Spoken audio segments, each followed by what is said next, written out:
श्रोते हो नमस्कार. अधिक महिन्यात धार्मिक कार्य करावं, दानधर्म करावा, सत्कर्म करून पुण्य कमवावं असं म्हणतात. म्हणूनच भुसारी कॉलनीतल्या महिलांनी पुढाकार घेऊन श्रीदेवी भागवत कथेचं नियोजन केलंय. भागवताचार्य ह.ब.प. प्रद्युम्न गुरुजी ही कथा सांगतायत. शुभेच्छा मंगल कार्यालयात 1 जून ते 9 जून दरम्यान दररोज दुपारी 3 ते 6 या वेळात हा सोहळा संपन्न होतोय.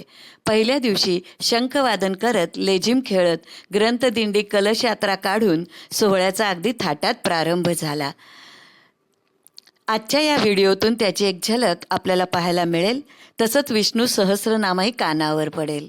या सगळ्याचा नक्की लाभ घ्या आणि पदरी पुण्य पाडून घ्या. या निमंत्रण पत्रिका दिलेली आहे, त्यामुळे त्यात डिटेल प्रोग्राम आपल्याला कळणारच. पाल्यते देवी मत्स्यन्ते सर्वदा विसृष्टौ सृष्टिरूपा त्वं स्थितिरूपा च पालने तथा संहृतिरूपान्ते जगतोऽस्य जगन्मये महाविद्या महामाया महामेधा महास्मृतिः महामोहा च भवति महादेवी महेश्वरी प्रकृतिस्त्वं च सर्वस्य गुणत्रय विभाविनी कालरात्रिर्महारात्रिः.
सुद्युम्न ठेवण्यात येतं.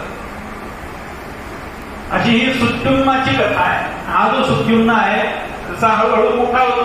मोठा होता होता गुरु आश्रमात जातो. गुरु आश्रमात मोठा होऊन राजकुमार म्हणून घरी आलेला आहे. वैवस्वताकडे श्राद्धदेवाकडे घरी आलेला आहे. आणि घरी आल्यानंतर हा जो काही सुद्युम्न आहे हा शिकारीसाठी म्हणून आपल्या घोड्यांसह अश्ववीरांसह शिकार करणाऱ्यांसह हा जो काही आहे वनामध्ये प्रवेश करतो. बरं, ज्या वनामध्ये याने प्रवेश केलेला आहे ते वन अंबिकेच्या शापाने ध्वस्त झालेलं आहे. अंबिकेचा शाप आहे हो त्या वनाला. काय झालेलं असतं, एकदा भगवान शंकर आणि माता पार्वती देवी हे एकांतामध्ये त्या वनामध्ये बसलेले असतात. आणि भगवान विष्णूंचं दर्शन घेऊन काही ऋषी जे काही आहे ते काही ऋषी हे भगवान शिवांचं दर्शन घेण्यासाठी म्हणून त्या वनामध्ये थेट शिरतात. त्यावेळेला भगवान शिव जे काही आहेत त्या वनाला शाप देऊन टाकतात. म्हणून पार्वती आणि शाप देतात. काय शाप देतात, जो पुरुष कोणी या वनामध्ये प्रवेश करील त्या पुरुषाची स्त्री होईल. त्यामुळे प्रमाण द्या. असं कुठेतरी प्रमाण आहे का अशा पद्धतीने काहीतरी होण्याचं? आणि आजही ते वन आहे का? म्हटलं वन आहे. जाऊन खात्री करून घेण्याची जबाबदारी तुमची. या सुद्युम्न जो काही आहे या सुद्युम्नाची सुद्धा स्त्रीमध्ये रूपांतर झालं. त्या शापाची कल्पनाच या सुद्युम्नाला नव्हती. आणि हा स्त्री रूपातला सुद्युम्न जो काही आहे याच आणि अशाच वेळेला त्या वनामध्ये चंद्राचा पुत्र बुध हा त्या वनामध्ये आला आणि वनामध्ये आल्यानंतर या बुधाचं आणि या स्त्री रूपातल्या सुद्युम्नाचं प्रेम जमलं आणि त्यांच्या संयोगामधून एक पराक्रमी पुत्र जन्माला आला. त्या पराक्रमी पुत्राचं नाव आहे पुरुरवा. या प्रमुख ऋषींनी असं सांगितलं की तुला 5 वेळेला देवी भागवत महापुराणाचं जे काही आहे ते श्रवण करावं लागेल आणि असं श्रवण करून तुला यथोक्त विधीप्रमाणे नवारण मंत्राचं हवन करावं लागेल. असं जर तू करशील तर तुला हा जो काही आहे हा मन्वंतराधिपती पुत्र प्राप्त होईल. आणि अशा पद्धतीने या राजा दुर्दमाने 5 वेळेला देवी भागवताचं श्रवण केलं आणि श्रवण केल्यानंतर हे जे काही आहे श्रवण केल्यानंतर 5 वेळेला नवारण मंत्राचं सर्वात शेवटी त्याने होम केलं. नवारण मंत्राचं जो काही अनुष्ठान केलं आणि अनुष्ठान केल्यानंतर त्याला एक उत्तम असा तेजस्वी पुत्र प्राप्त झाला आणि त्या पुत्राचं नाव यांनी रैवत असं ठेवलं आणि हा मुलगा सर्व अस्त्रशस्त्रांमध्ये निपुण झाला आणि पुढे जाऊन ब्रह्मांनी त्याचा 5वा मनू म्हणून नियुक्ती केली. म्हणून हा रैवत नावाचा मनू जो काही आहे हा प्रसिद्ध होतो. अशा पद्धतीने हे रैवत मनूच्या जन्माची कथा येत होते म्हणजे शारदीय नवरात्र. दुसरं नवरात्र येत होते म्हणजे माघाचं नवरात्र. तिसरं येत होते चैत्राचं आणि चौथं येत होते आषाढाचं.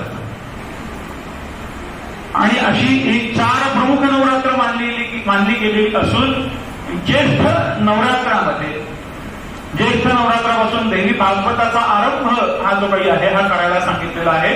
आणि आज अधिक मासाचा ज्येष्ठ अधिक मासाचा हा प्रतिपदेचा कृष्ण पक्षातल्या प्रतिपदेचा हा पहिला दिवस आहे. म्हणून आज हे का ठेवलं अनुष्ठानात्मक हे कार्य का आजपासून सुरू केलं तर अधिक मास पण आहे आणि ज्येष्ठाच्या प्रतिपदेपासून जे काही आहे ते भागवत देवी भागवत सुरू करायला सांगितलेलं आहे. म्हणून आजच्या दिवसापासून देवी भागवताचा आरंभ हा जो काही आहे हा या सगळ्यांच्या वतीनं यांच्यापैकी कोणाच्या तरी घरीच तो केलेला आहे. चैतन्य सर्वभूता ही खुर्ची कधीपर्यंत कामाची आहे जोपर्यंत ती सुस्थितीत आहे तोपर्यंत ती कामाची आहे. हे वस्त्र अंगावरती नेसायचं कधीपर्यंत कामाचं आहे जोपर्यंत ते सुस्थितीत आहे तोपर्यंत कामाचं आहे. चैतन्य सर्वभूतान अशा सर्व चैतन्य असं सर्व भूतांमध्ये असलेलं ते चैतन्य चैतन्य सर्वभूतानां ताम आद्यां विद्यांच धीमहि बुद्धियान प्रचोदयान. तीच आद्या आहे तीच विद्या आहे हे लक्षात ठेवा. भगवती कुठे आहे तुम्ही म्हणाल की या मूर्तीमध्ये भगवती बसलेली आहे. काही जण म्हणतील की या भागवतामध्ये भगवती बसलेली आहे.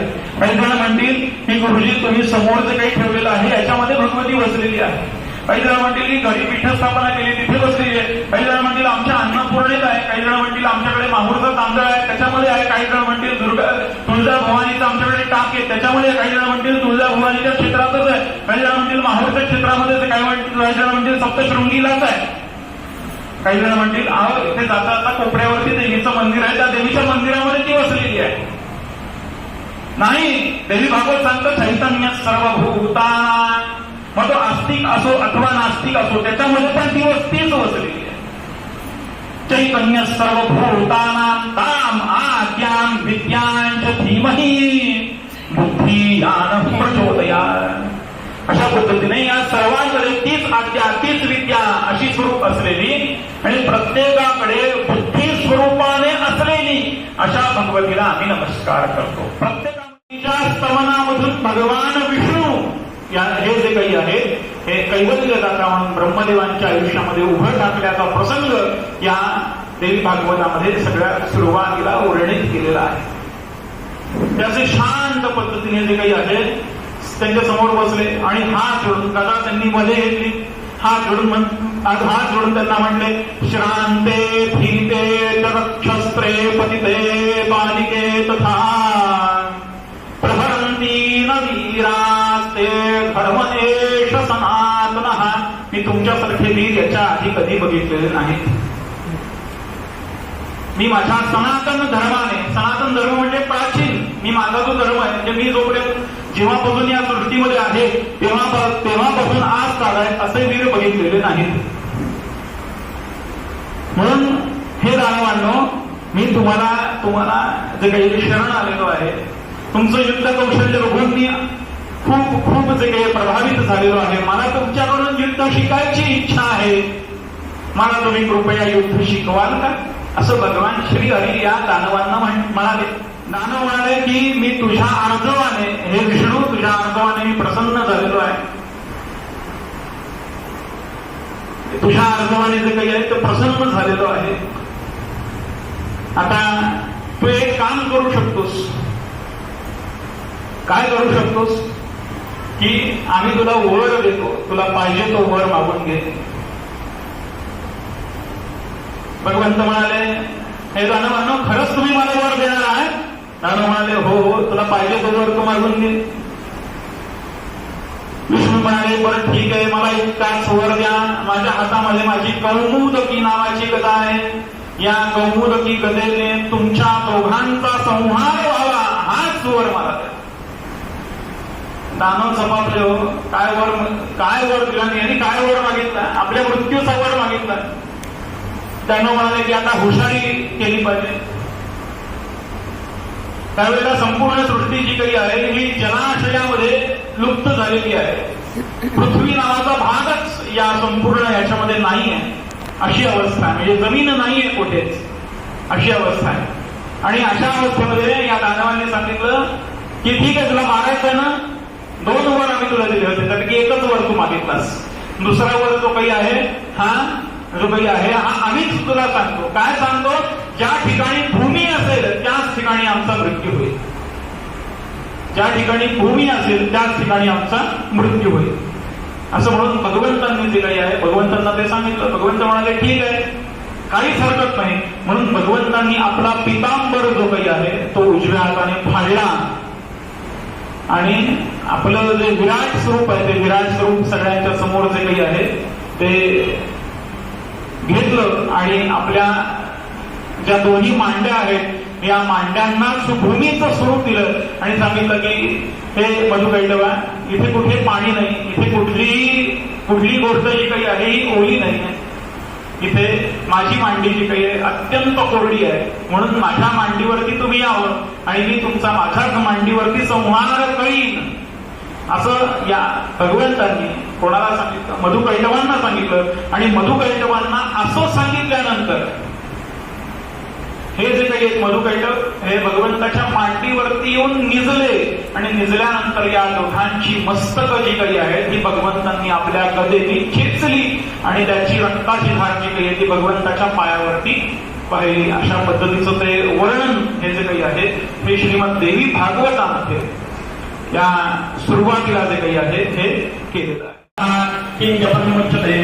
जन्म संसार वंदनात् भीष्म उवाच जगत्प्रभुं देवदेवम् अनन्तं पुरुषोत्तमं सुवर्णान सहस्रेण पुरुषः सततोत्थितः तमेव चाभयद्नित्यं भक्त्या पुरुषमौक्यं ध्यानं स्तुतं नमस्यंश्च यजमानस्तमेव च अनादिनिधनं विष्णुं सर्वलोकमहेश्वरं लोकाध्यक्षं स्तुवन्नित्यं सर्वदुःखादिरूपदे ब्रह्मण्यं सर्वधर्मज्ञं लोकानां कीर्तिवर्धनं लोकनाथं महद्भूतं सर्वभूतभवोद्भवम् एष मे सर्वधर्माणां धर्मो विगतोपतः यद्भक्त्या पुण्डरीकाक्षं स्तवैराज्येन्द्रः सदा परमय्यो महत्तेजः परमय्यो महत्त्वः परमय्यो महद्ब्रह्म परमय्यः परायणं पवित्राणां पवित्रव्यो मङ्गलानां च मङ्गलं दैवतं देवतानां च भूतानां यो यः यतस्सर्वाणि भूतानि प्रत्यादियुगागमे यस्मिंश प्रलयं यान्ति पुनरेव युगक्षये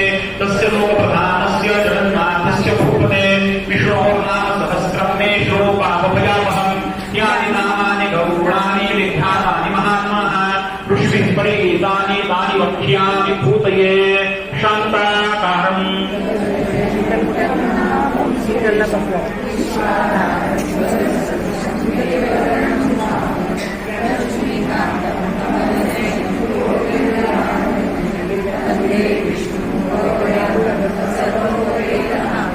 ओम विश्वं विश्वपषट्कारो भूतभव्योऽवत् प्रभुः